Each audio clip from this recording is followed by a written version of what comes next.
Hello friends, Radhe Radhe, नमस्कार। मैं हूं अंजू रोहित फैमिली ब्लॉग तरफ से आप सभी के लिए एक प्यारी सी हवन गीत लेके आई हूं। अगर अच्छा लगे तो इस कमेंट बॉक्स में जरूर बताइएगा। धन्यवाद।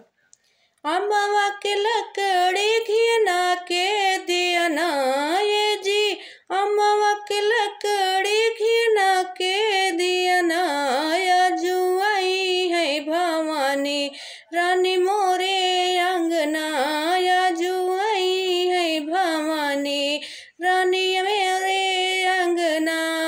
ब्रह्मा जी आए जी, ब्रह्मा जी आवे, संग में आवे लक्ष्मी रानिया है जी, संग में आवे लक्ष्मी रानिया, या जुआई है भवानी रानी मोरे अंगना, या जुआई है भवानी रानी मोरे अंगना।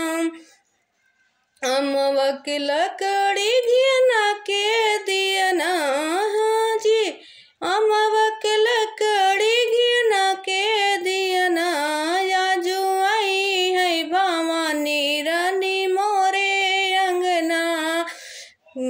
शंकर जी आए, हाँ शंकर जी आवे, संग में आई गौराए रानिया ये जी, संग में आवे गौरा रानिया, या जो आई है भवानी रानी मोरे अंगना। हाँ जी, हाँ मैं भवानी रानी मोरे अंगना।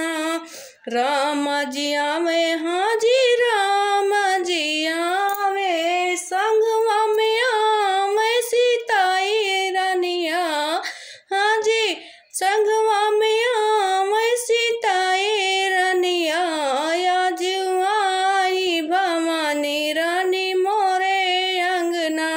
हाँ जी आवे भवानी रानी मोरे अंगना। अमवा के लकड़ी घिना के